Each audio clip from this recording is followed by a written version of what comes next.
महिला आरक्षण बिल पर सोनिया गांधी ने कहा कि मैं बिल का समर्थन करती हूं और समर्थन में खड़ी हूं। भारत की स्त्री का सफर बहुत लंबा है। महिलाओं ने सभी की भलाई के लिए काम किया है। महिला के धैर्य का अनुमान नहीं लगाया जा सकता। हर मोर्चे पर स्त्री पुरुष के साथ खड़ी रही है। राजीव गांधी पहली बार ये बिल लाए थे। राजीव पहला संविधान संशोधन लाए थे। राजीव का सपना अभी आधा पूरा हुआ है। इस बिल से राजीव का सपना पूरा होगा और इस बिल को आना चाहिए। श्रीमती सोनिया गांधी जी।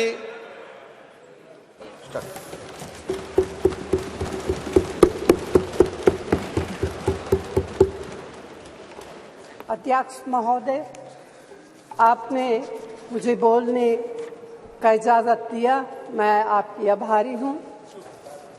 भारतीय राष्ट्रीय कांग्रेस की तरफ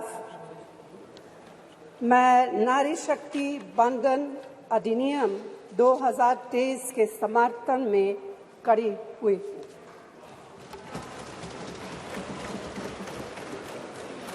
धुएं से भरी हुई रसोई से लेकर रोशनी से जगमगाती हुई स्टेडियम तक भारत की स्त्री का सफर बहुत लंबा है, लेकिन आखिरकार उसने मंजिल को छू लिया है। उसने जन्म दिया, उसने परिवार चलाया, उसने पुरुषों के बीच तेज दौड़ लगाई और असीम धीरज के साथ अक्सर खुद को हारते हुए लेकिन आखिरी बाजी में जीतते हुए देखा। भारत की स्त्री के हृदय में महासागर जैसा धीरज है। उसने खुद के साथ हुई बेईमानी की शिकायत नहीं की और सिर्फ अपने फायदे के बारे में कभी नहीं सोचा। उसने नदियों की तरह सबकी भलाई के लिए काम किया है और मुश्किल वक्त में हिमालय की तरह अडिग रही। स्त्री के धैर्य का अंदाज लगाना नामुमकिन है। वह आराम को नहीं पहचानती और तक जाना भी नहीं जानती। हमारे महान देश की माँ है स्त्री, लेकिन स्त्री ने हमें सिर्फ जन्म ही नहीं दिया है, अपने आंसुओं खून पसीने सींचकर हमें अपने बारे में सोचने लायक, बुद्धिमान और शक्तिशाली भी बनाया है। अध्यक्ष महोदय, स्त्री का मेहनत, स्त्री का गरिमा और स्त्री के त्याग की पहचान करके ही हम लोग मनुष्यता की परीक्षा में पास हो सकते हैं। आज़ादी की लड़ाई और नए भारत के निर्माण के हर मोर्चे पर स्त्री पुरुष के साथ कंधे से कंधा मिलाकर लड़ी है। वह उम्मीदों, आकांक्षाओं, तकलीफों और घर गृहस्थी के बोझ के नीचे नहीं दबी। सरोजिनी नायडू, सुचेता कृपलानी, अरुणा असफ अली, विजयलक्ष्मी पंडित, राजकुमारी अमृत कौर और उनके साथ तमाम लाखों महिलाएं से लेकर आज की तारीख तक स्त्री ने कठिन समय में हर बार महात्मा गांधी, पंडित जवाहरलाल नेहरू, सरदार पटेल, बाबा साहब अम्बेडकर और मौलाना आज़ाद के सपनों को जमीन पर उतार कर दिखाया है। इंदिरा गांधी जी का व्यक्तित्व इस सिलसिले में एक बहुत ही रोशन और जिंदा मिसाल है। अध्यक्ष महोदय, खुद मेरी जिंदगी का यह बहुत मार्मिक क्षण है।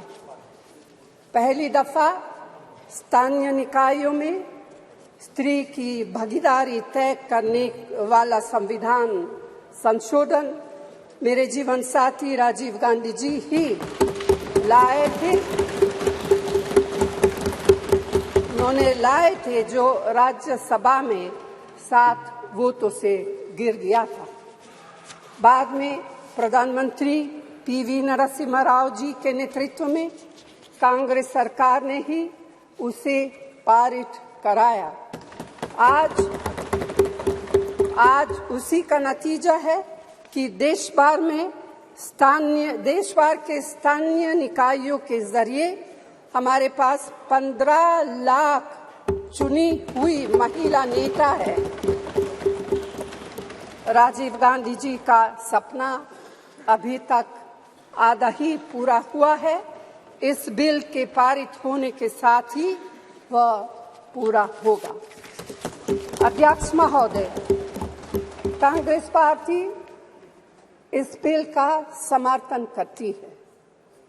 हमें इस बिल के पास होने से खुशी है, मगर इसके साथ साथ एक चिंता भी है। मैं एक सवाल पूछना चाहती हूँ। पिछले 13 वर्षों से भारतीय स्त्रियां अपनी राजनीतिक जिम्मेदारी का इंतजार कर रही हैं और अब उन्हें कुछ वर्ष और इंतजार करने के लिए कहा जा रहा है। कितने वर्ष? 2 वर्ष, 4 वर्ष, 6 वर्ष, 8 वर्ष? क्या भारत की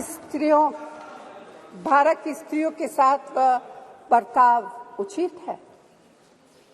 भारतीय राष्ट्रीय कांग्रेस की मांग है कि यह बिल फौरन अमल में लाया जाए, लेकिन इसके साथ ही कास्ट सेंसस कराकर शेड्यूल ट्राइब, ओबीसीज की महिलाओं के आरक्षण की व्यवस्था की भी जाए।